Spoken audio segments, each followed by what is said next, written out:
First essential skill you need to know is how to find the darn things. Let's find them. And I told you the answer. You got to have magnification and illumination simultaneously. You'll find some, but you aren't going to find things, John. You're not going to find them all. I'm sorry. It's a tool we got to have. And so just plan it out there. Yes, I'm going to do that. Now you got a plan. I don't care when, just so you got a plan. And notice the assistant is, this is my son, Jason. The assistant's there too. So Desiree, when she's with me, we're in the game together. And Desiree knows what's next because she can see it.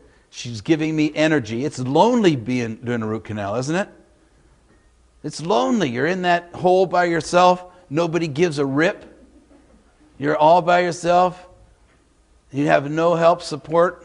Emotionally, you're used up because you can't get down the canal. You can't find that MB2. So this is another aspect of being able to see, is have the nurse. It's two people against one instead of one.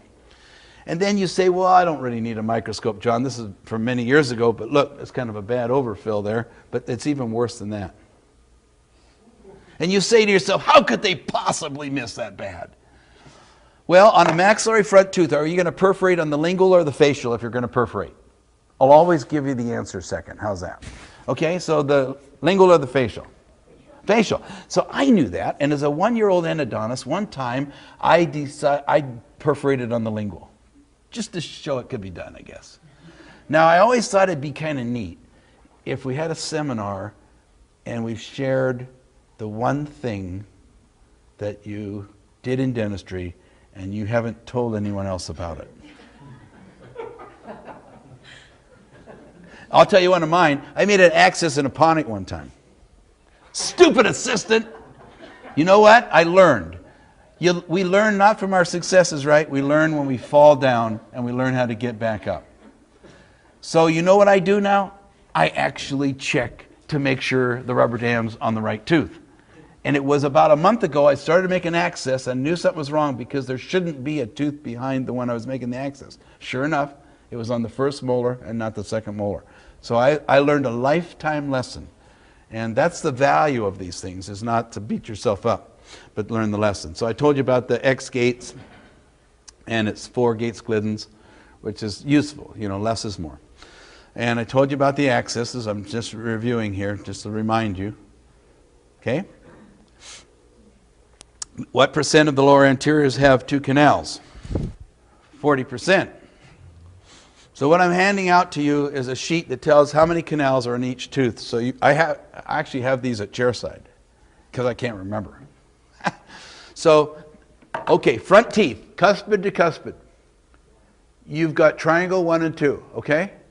Now most of you, just watch me now, most of you on a front tooth make your accesses too wide. When I'm looking at accesses, you chopped off too much mesial and distal and not enough incisal apical. Turn it.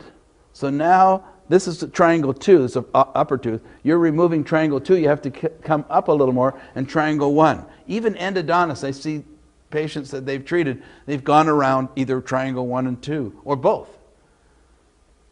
Okay? So make sure you've got, in the front teeth, the triangles are gone. Which canal on the top teeth has the hook on it? You treat it, you screw it up, you refer it to the endodontist. You're always going to treat it, so you better remember which one it is. Which one has the hook? It is the, what? Which tooth? Lateral. Exactly. And if you know that, then you got to preserve that turn. Otherwise you're going to be straight and the hook will still be there and cause an endolesion perhaps. Posterior teeth also have triangles. So this is a molar, but it could be any tooth.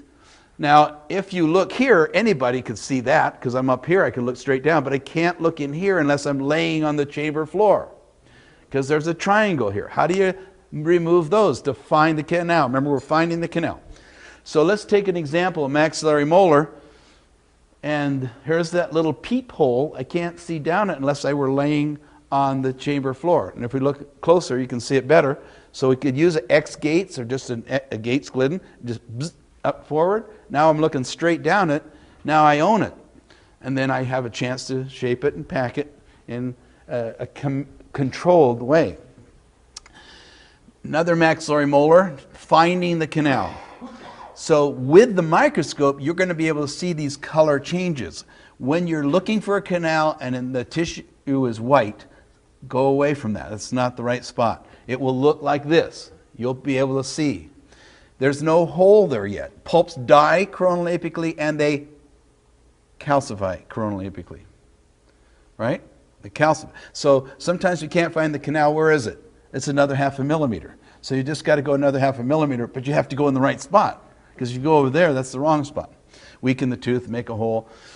So one thing you do, you get all ready, you put your long shank #1 round burr in your high speed, and you say, okay, let's go, and you can't see anything because the head of the handpiece is in the way. So what do? Fire it up, and then look, oh my God, I have to go the other way. Angle that, fire it up. Oh, wrong way again. Oh, now I'm good. Pretty soon you got all these burr holes. In dentistry, we are self-selected.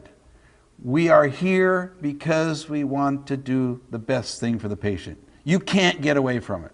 I can show you a new tool, and in the final analysis, if it doesn't do a better job, you will discard it.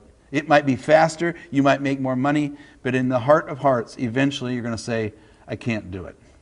Some people who use hand instrumentation still is because they've heard about breaking something and the fear is just too great. I cannot possibly take that risk. And I applaud you for that.